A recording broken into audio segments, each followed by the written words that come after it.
Welcome to the After the Show movie podcast, brought to you by your hosts, Ascully and Cidtalk. We're addicted to movies. Are you? Welcome. Cidtalk, have you got long legs? I do not. Have I got long legs? What are we measuring against? Well, this movie's got long legs. I'm not Nicolas Cage, if that's what you're asking. And this is not the before the after the show discussion. That was... Oh, yeah, you were talking about this movie. I was. An American dentistry. Cherry Hill Dental. Okay, so I watch a lot of Plex live TV, which I don't know if that's distinctive in any way. You know what I mean? We have Plex and we watch live TV on it. Yeah. Okay. On this live TV, there are lots of commercials that are local. And one of them that goes in our heads 100 million times a day is Cherry Hill Dentistry. And they have a catchy little tune that we're not going to sing to you because it makes you want to lose your mind. It's on in every commercial break, which is every, 3 to 5 minutes? It's not that much. No. Every 15 minutes? Maybe. It is always on. There isn't a break that doesn't contain it. Correct. In fact, if I've come to a commercial break and I've had a couple commercials and then I look, because I'm not always staring at it. It's always on like my computer or whatever. It's like I've been trained to wait for that jingle. So please stop, Cherry Hill Dental. Yeah. Please stop. Thank you. That is all. It's enough to drive you insane. It is. It's a lot.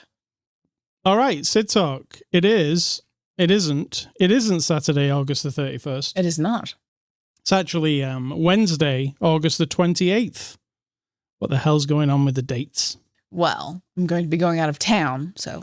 We're doing this a little early. After the show 854, we're a movie review podcast. Every week we look at a new movie. This week we're looking at the movie Longlegs. It's a 2024 release.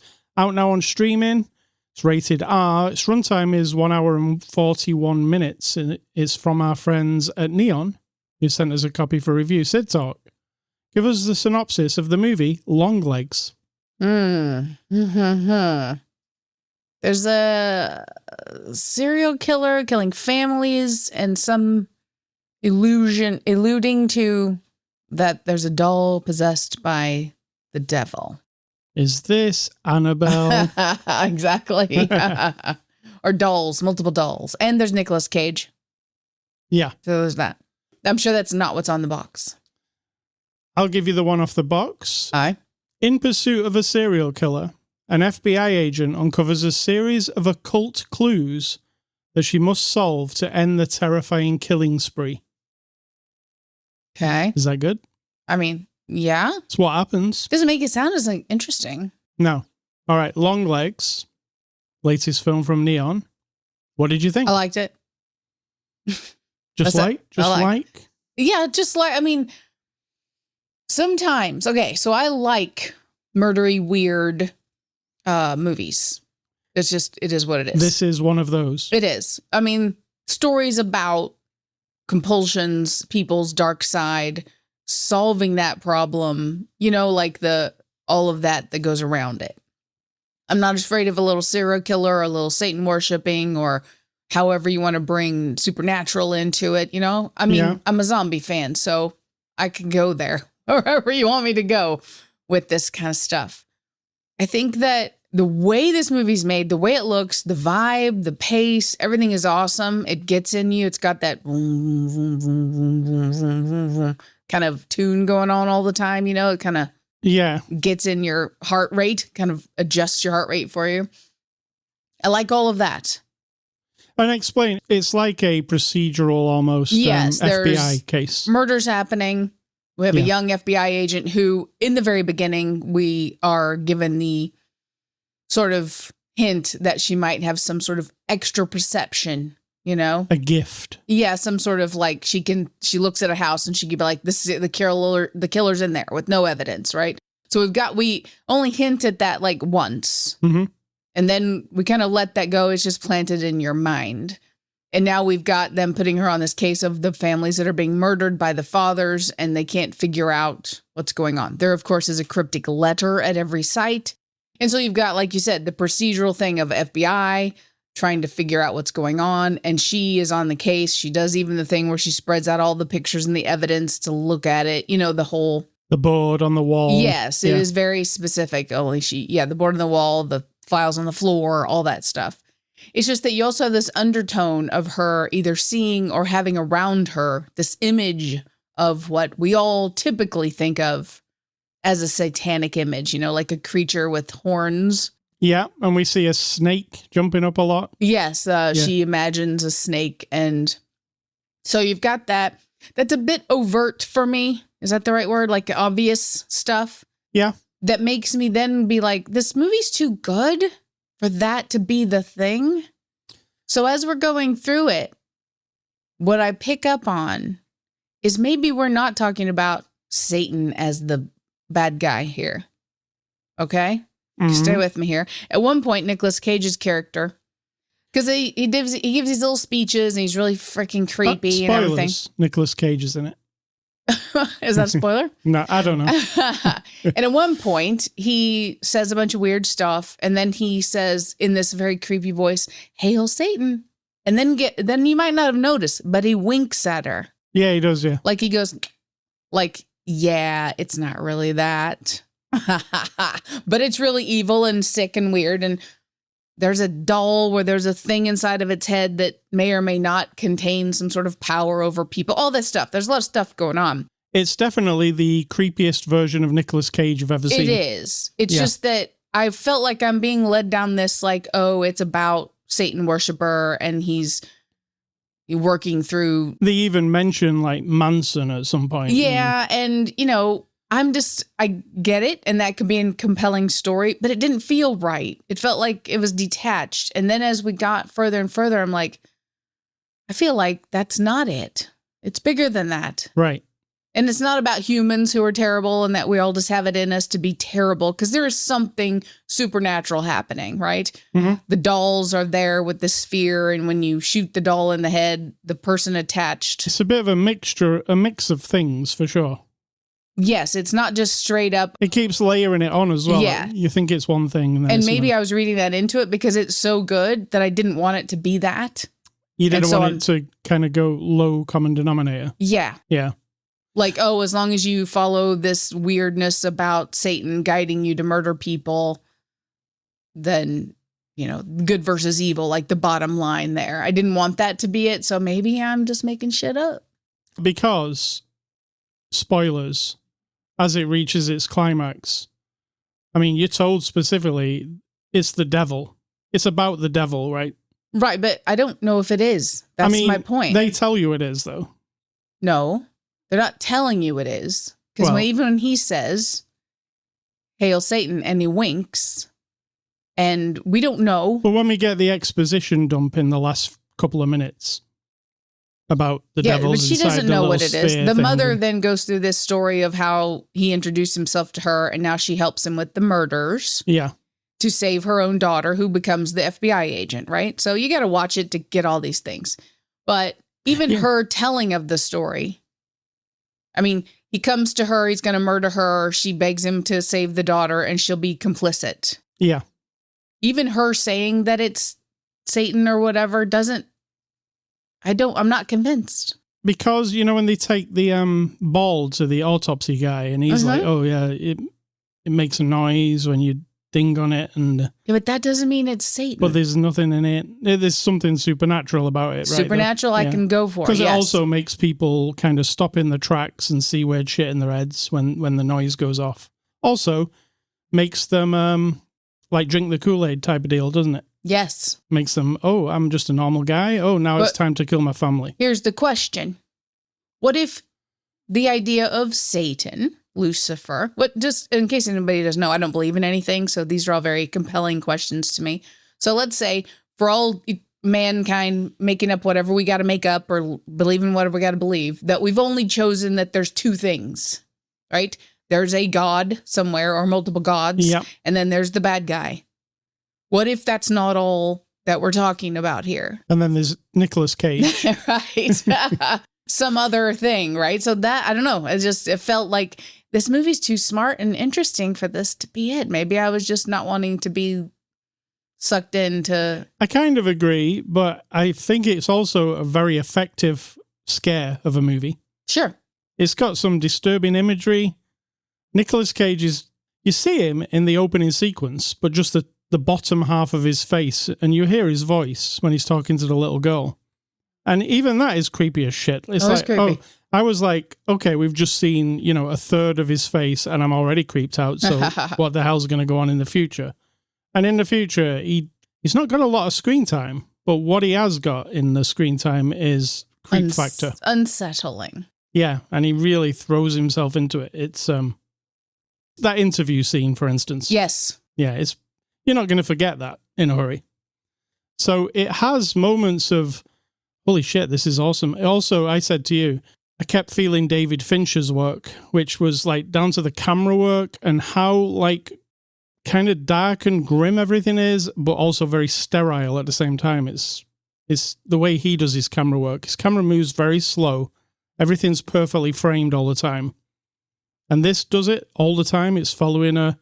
It's behind her head. It's inside the car at a weird angle when she's driving. Mm-hmm. So it looks gorgeous all the time. I think you're right about it looking and feeling better than it really is. You mean better than what the story? I would have rather had it just as it's a fucked up guy rather than having to explain a load of shit about him at the end. I would have rather it just been Nicolas Cage is a fucked up dude. He doesn't need all right, he's just convinced people to do what he wants them to do, not like some supernatural way.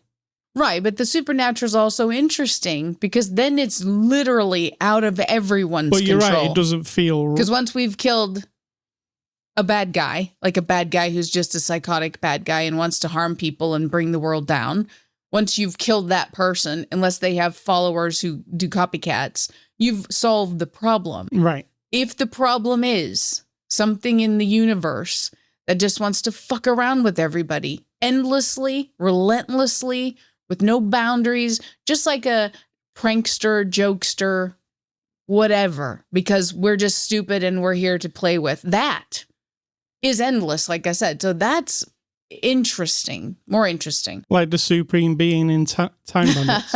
We just watched the Time Bandits TV show, and the Supreme Being's kind of looking down at the world and the whole universe on his map. Supreme Being as in a god who created everything. Yeah, Taika Waititi. And he doesn't like it, so he wants to start He's over. Just like, yeah, might as well just start over. And they're all like, what? I don't really like him. What I've done here. Yeah. Well, that's not Australian. No, he turned into a Scouser. But it is very funny. It is. So, yeah, I see what you're saying. There was a bit of a disconnect between weird devilly things and spheres that make a noise and the rest of it. Yeah, because if it's... Again, my question always is, if you're talking about a supreme entity like a god or a dark angel of some sort who has can control emotions and behaviors and the world in general, why are they just dicking around, right? Why just like infiltrate one person and then make them do bad things and then go on about their way? The idea of that it's a disease that spreads just uncontrollable, uncurable, right? Yeah. That seems more plausible if we're talking about something that can literally control everyone and everything. So I would like it to be that. Yeah, but you've got to like, if you do it all in one go, then what are you going to do for the rest of the time? You might as well start have some again, fun. just like the Supreme Being. Fuck it. I mean, if we're going with an idea that something created everything and something can destroy everything, then it can just do it all again. I mean, there is no bounds to this story, right? Of creation and the end of the world and manipulation of humans through emotions and belief and ideology and afterlife and all that stuff. So if we're going to do that, then this movie, maybe that's what I'm trying to apply to this movie, that we're talking about somebody who's a level above the gods and the Satans. Right. Maybe. I don't know. Well, because it's so good, I want it to be something more interesting. Well, I do enjoy this type of movie, and I'm glad people make movies like this. Absolutely. You know? And it is very well made, and it did give me the heebie-jeebies a couple of times. Oh, yeah. It's just got this unsettling, like you said earlier, it's the audio there's something unsettling going on, like a noise that's happening. Yeah. Yeah. And sometimes she'll be just sat in a quiet place or in a room, and you'll hear like a noise, and it's like behind you somewhere, and you're like, oh, what is that? Then something generally happens in the plot once that happens. Did you notice that little yeah. It puts you off kilter. You don't, it's got some weird imagery too, like the snake that pops up in the red thing. And that was pretty basic to me. It's just like a bunch of snakes and then they put a red filter on it. It's just things like that pop up occasionally to make you feel, oh, there's something weird going on. It's not just an FBI case. There's something more to it. Right. More to it. But the more I want to be. Yeah. More. And it's also pretty gruesome. Again, interview scene. True. There's some gruesomeness for sure. I like that kind of thing. Let's get on to the cast. Micah Monroe plays Agent Lee Carter. I've really liked her since we saw her in It Follows a long time ago now, it seems. It's been a long time, but yes, good. And she was in The Guest as well, which I even like better than It Follows.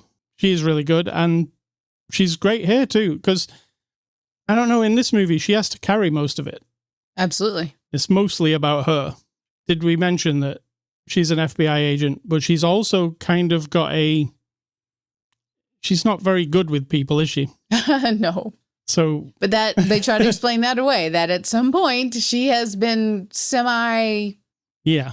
There's the doll of her. So there's the dolls that someone brings into their house, and the doll contains the evil, and the evil then infiltrates the minds of the husbands or the fathers. Sounds crazy. Yes. So there is a doll of her, and I think that pulls part of, like the little girl at the end who's cuddling up to her own doll. It's like it's part of her now, like part of her's missing. And I feel like that's what we've got going on with our FBI agent, that part of her has been stuck in that doll for so long. Yeah, she's got a missing part of her personality. A little bit. Yeah, especially that scene at the beginning where she goes into the child's room and sits down talking to the kid. Yeah. And it's just super awkward. It's like a person who's never interacted with a kid before, it seems like. But yeah, it's good. It's really good. Nicolas Cage plays Longlegs. What do you think of Mr. Cage? Well, I want to know what Longlegs means. And he's fine. He's fine. He's creepy. He's all in. It's the weirdest. I accept that he is this person. Are we saying he's a person? He's a person. He is a wrong un, as they would say, right? One of the wrong ones. You know, when he stood at that bus stop that time, I was looking at him. He looks like elderly Aerosmith guy. That guy when he's like 90. Okay. He's got this kind of rock star kind of look, but he's got also the creepiest fuck you've ever seen. Yeah, he's got the long, gray, scraggly hair and this prosthetics all over his face, which look very unhealthy. And I don't know if they were playing on the thing with the T-Rex thing, not the T-Rex from the prehistoric times, the band T-Rex. Mark Bolan, who was the lead singer of T-Rex, kind of looked like him, a weird-looking guy. That's not a very nice thing to say. And they quote T-Rex in this movie. They do quote T-Rex, and Nicolas Cage's character, when you go to his den where he's living, his little hovel, has posters of, isn't that The Cure? Lou Reed, I noticed. Lou Reed, and then somebody else with the big black frizzy hair, like fat. That was the Lou Reed hair. album, yeah. That one. Oh, was it? Yeah. The one above his head? Yes. Right, because that looked like somebody else. So we're trying to establish that he's, as a person, quote unquote, I guess he's still a person. He's got a good taste in music. Is he fully possessed by whatever? I mean, yeah, that he's got. Or are we supposed to be like, ooh, that's bad music? You know, like, what is the deal there? I was more in that's cool music. What the hell? I want to be like that guy. Creepy and weird. I mean, he really takes it to the top level of weird, as Nicolas Cage can do. The thing is, though, if you really think about it, he just doesn't. He does some dialogue. When he's shouting in the car, that was... Yes, but it's very brief. And it's like what you would imagine someone who's struggling with whatever. Yeah. If we're saying that something has taken control of this man, we're going to say he's a human man, maybe? I don't know. Who knows? But it's brief.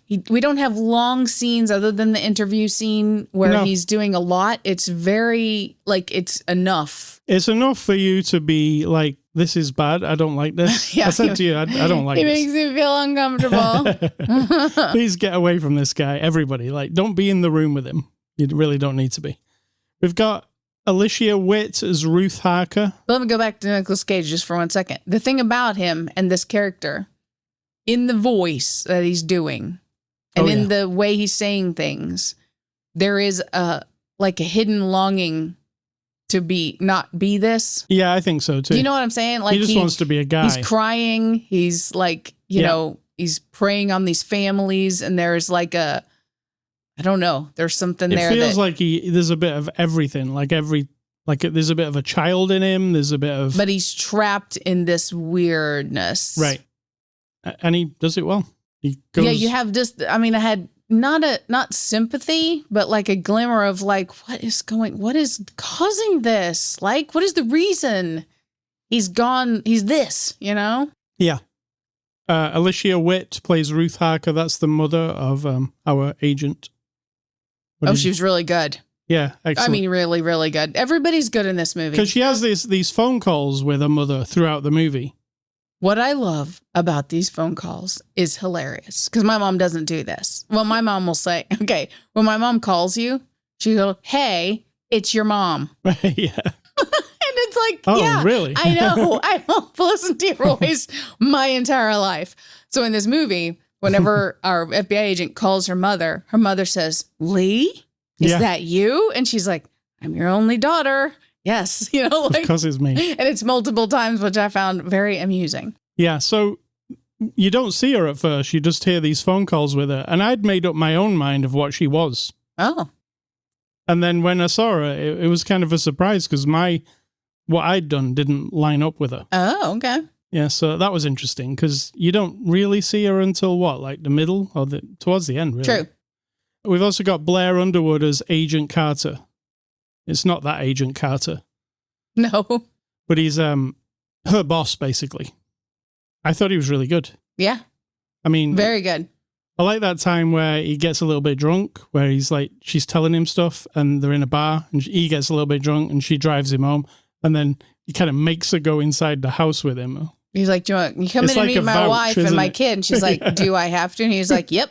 Yep, you do. And that's when she ends up in it. Now, just for anybody who doesn't know, he, I believe, is from LA Law. Blair Underwood. Yeah. If you're old like me, you watched LA Law and the original days of ER and all that kind of stuff. And he was LA Law. All right. This is directed by Osgood Perkins. And I told you earlier, he's the son of Anthony Perkins, who played Norman Bates in Psycho. The original Norman Bates. Yeah. And Osgood Perkins, the director here, also appeared as young Norman Bates in Psycho 2. That was a bit of trivia for you. Mm. He's also directed movies The Black Coat's Daughter and Gretel and Hansel. I've not seen either of these movies, but I kind of like to after seeing this. Mm. So what did you think of this director? I think because of the vibe and me wanting it to be good, like it's good. He pulled off the vibe. Yes, that's excellent. Yeah. And then the story, I'm grasping for more. So if he wrote it also? Yes. Okay. Directing, awesome, because I'm all in. Once we get started, I'm into the grayness and the time period. So we're in the 90s, you know, I've got Clinton on the wall as the president and I'm buying it. And I like that the boss guy isn't like an overtly assholey boss. He's just like a boss and he wants the FBI boss, you know, he just wants to solve this. And he understands her talents. We're not falling for all the tropes of like some guy pounding the desk and saying, we've got to get this guy, like none of that shit. So I appreciate that. And that she doesn't seem fearful. I feel like his direction of her being like, she kind of knows what's actually going on somewhere in the back of her mind. Yeah. And so when there's something weird fucked up outside of her house that you said looks like a death house already, she should not live in that house. Right, That's really exactly. creepy. She just goes outside with her gun. Like she's not afraid. And I feel like that's something that a director has instilled in this person to be this character. So I feel like there's a lot of good stuff going on. It's just that I want my own personal thing for it not to be that singular story. All right. IMDB reviews. What are those? Those are reviews that you find where people don't like it and they say stuff like, oh, this is a waste of time. Or that was the worst movie I've ever seen. Or I got up and left halfway through. I imagine all of those are going to apply for this, right? So these are the 1 star. This is the first person. He says, what a mess. I love a good horror movie. Heck, I even love a good B movie. I love a cult classic. But the story makes no sense. I mean it, no sense. There are scenes that are entirely disconnected from the plot. Why is Cage at a bus stop? Why are they investigating a farmhouse in the dark with flashlights? Why is she a psychic? This is a bad movie. Right. See, some of that, you have to let it go. I had a similar feeling like, okay, we've skipped to where he's standing at a bus stop. We didn't see the pursuit. We didn't see them hunt him down.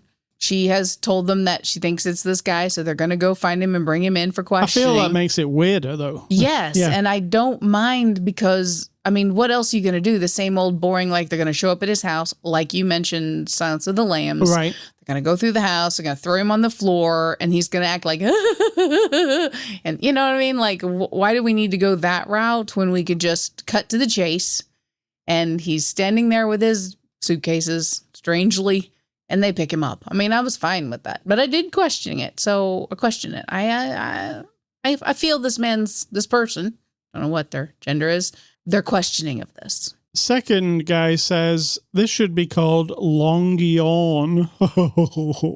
Yeah, I do want to know why it's called Longlegs, except in the beginning he said,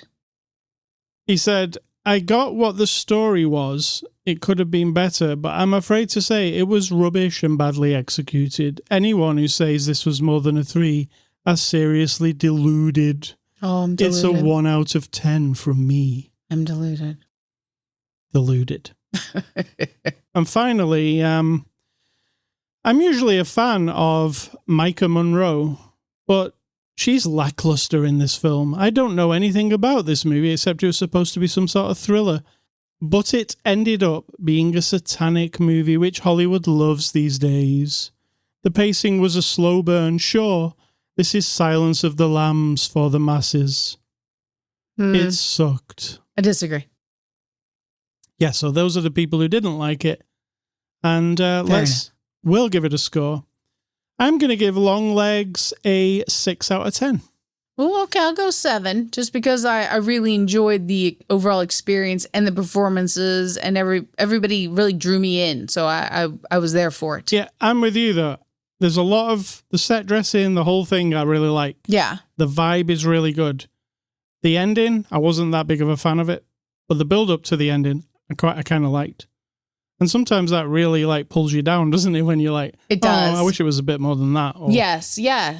And yeah. But we're not writing movies and making them, so.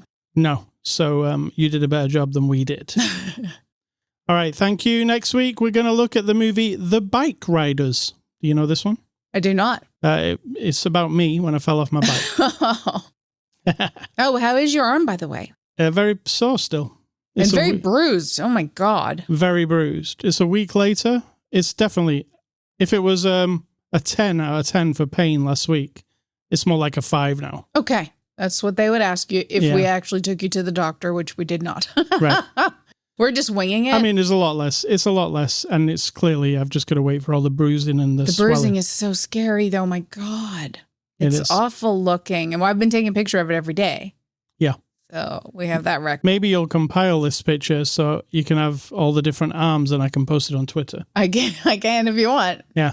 You have to put a trigger warning. People don't like that shit. When we get to the end of it. I like randomly sending it to people. No! Like this week, I'm talking to my friend. He's like, I said, oh, I've hurt my arm. And he's like, oh, that's terrible. I hope you get better. And then I send him a picture just out of but you know what? That friend would have done the same thing to you. So I'm okay with that one. Yeah. I had to ask my mom and sisters in our little group chat. I'm like, if everybody's willing to see this big... Here it is. And he'd be like, oh, shit. Are you okay? It is scary looking, but I'm hoping that your analysis that it's not broken. I mean, I wouldn't be able to move it if it was broken. I don't know. And I can move it. I can move my fingers. I can move everything. All right. So you've put me off. The Bike Riders is next week's movie. Do you know what it is? No, it's about bike riders, people who ride bikes. I'm not interested then. That doesn't sound very compelling. All right, it's a documentary about people who ride bikes. Okay, movie recommendations. I am going with Micah Monroe. I'll go with It Follows and The Guest.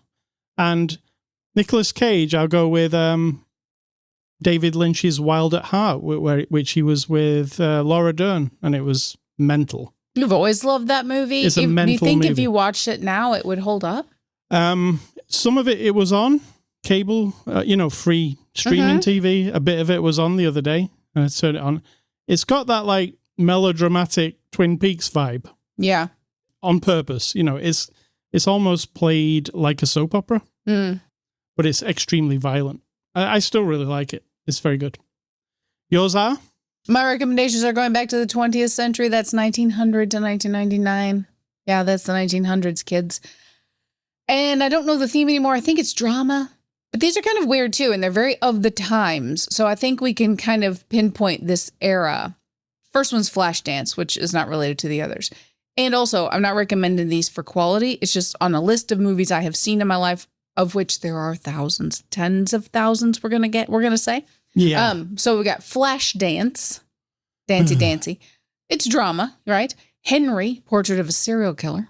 That is a mental movie. It is mental, but again, I don't know if it holds up. It is at the beginning of our little love affair with serial killers, I believe, back in the 90s. And then we have La Bamba, which was another biopic of, sadness of things happening, very dramatic. 9.5 weeks. Sexy, but also mental, Yeah. And then Mr. Holland's Opus.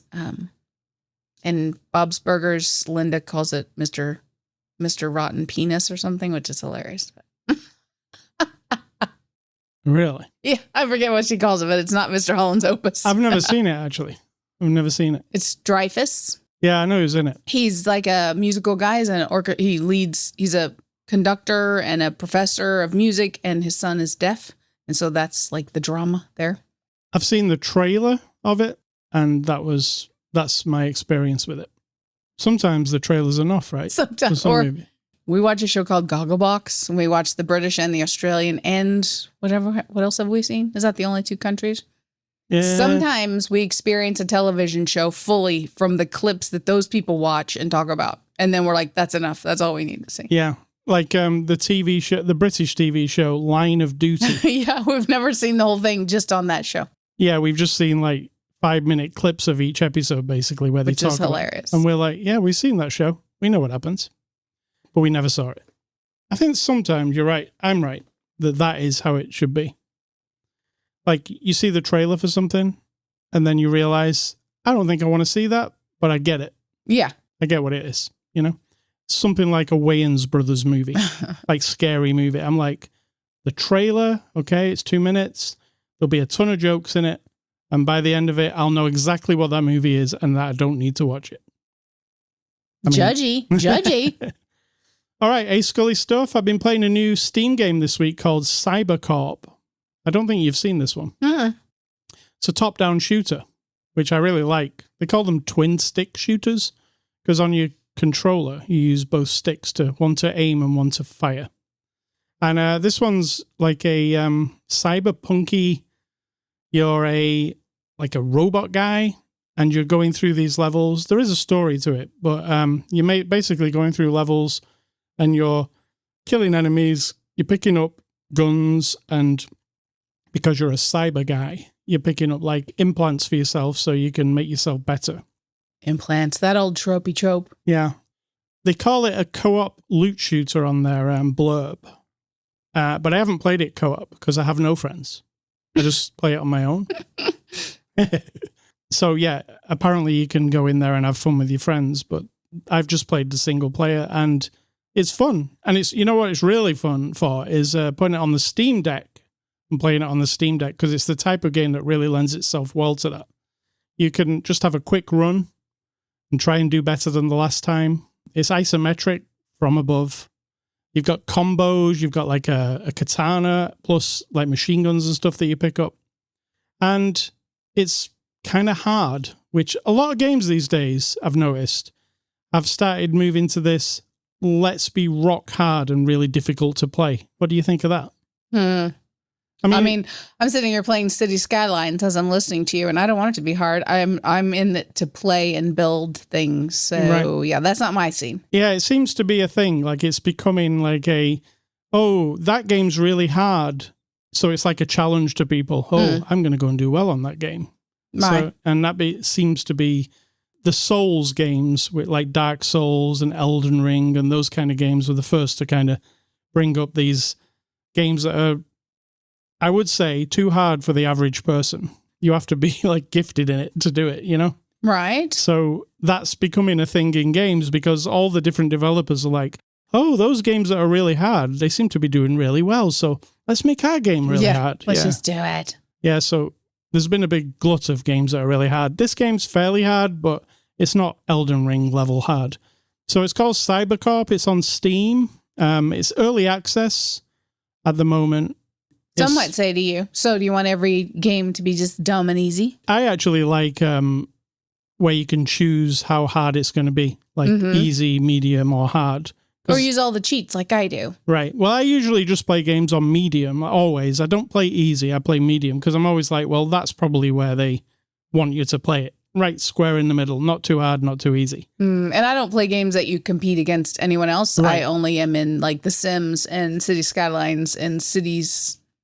SimCity, that kind of stuff where you're just sort of on your own, the lone builder, creator of a world. And that doesn't matter. There isn't really a difficulty. I use every freaking cheat code I can possibly find.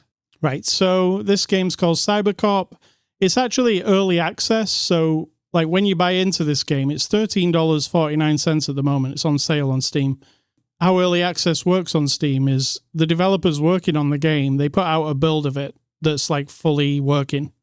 You play it. And along the way, it'll get updated and eventually will be the full game. So you'll kind of see the game be made. And you can leave feedback on the main menu if you're like, I hate this part, it's too hard. Or so crowdsourcing of sort. It is really, but you're actually, you're paying your money to Steam, and then you'll get the game slightly cheaper than what it'll be when it eventually comes out. And you'll also get to see the game grow. Now, sometimes that's a double-edged sword for me. If it comes out in early access and I play a bunch of it, then I'm kind of done with it. And then about a year later, I see a message on Steam that pops up saying that game that you bought a year ago, it's now in full access. It's the full game now. You can play it. I go to it and I'm like, I feel like I played it already. I don't. Even though it might have changed, I just feel like I've already done it. So it doesn't really. Sometimes it makes me not want to play it again. But you can do this. Cybercorp, it's $13.49 on Steam. Pick it up right now. Cidtalk, what's for dinner? Tonight, you are making mostly. So with your bad hand, we've come to accept that there are certain tasks in the kitchen because you like to cook our food. So let's go there. We get meal boxes. You like to organize and cook everything. But there are things when it comes to chopping that one doesn't realize the pressure you use with your holdy-downy hand.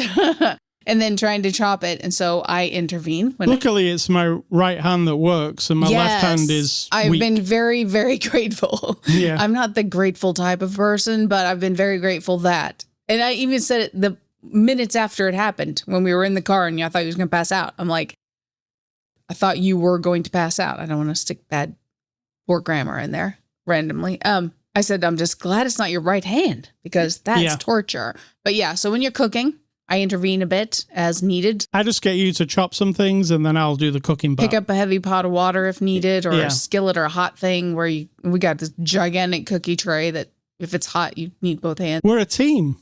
We are a team. Like a team. I just noticed though, see, I have ways of doing things. You do? You have ways of doing things. Which are not the same ways as yours. Which are not the same. And if I'm chopping something, I'm very meticulous. I'm sure there's something about me. I'm sure there's some diagnosis that could be made about the way that I feel compelled to do things, right? You're mental.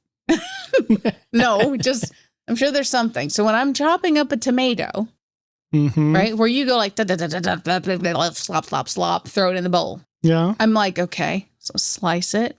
And then slice it, and then slice it, and then lay it down, and then slice it. What am I doing while I'm stood there watching? You're doing the pee dance, like you've got to piss, but you're like waiting for me to get done. I'm like, why is this taking 15 minutes? You're like, you don't have to do it that way. I'm like, yes, I do. No, I mean, I normally just do this. I'm like, great, good for you. I'm still chopping and chopping. Like if I'm buttering bread or something, because I like to get it on every single tiny bit of the bread. And it's just, I've always been that way. I remember my cousin made fun of me when we were little, like 8 or 9 years old, because I was buttering toast at our grandma's.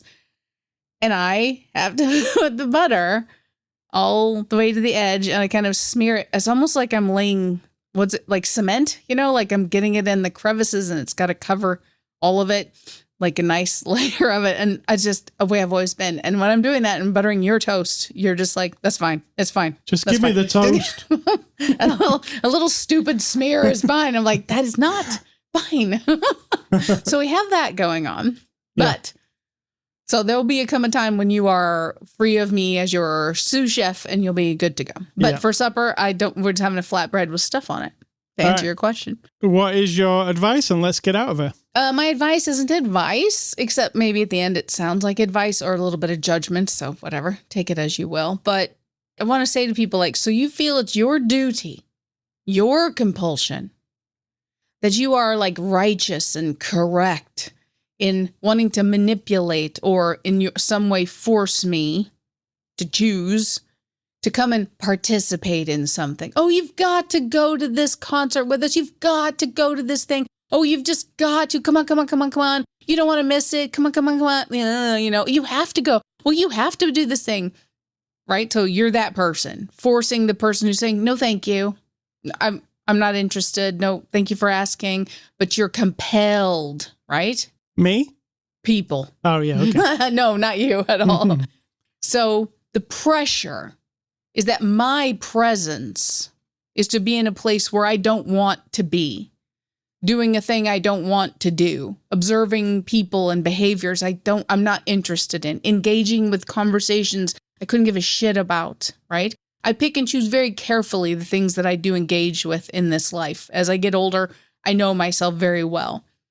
If I'm at your thing, it's because I'm 100% into coming to your thing. If I'm not there, that's it, right? So if my presence, you think that my presence is this vital, I don't think that my absence is the issue, really. I think it's your ego.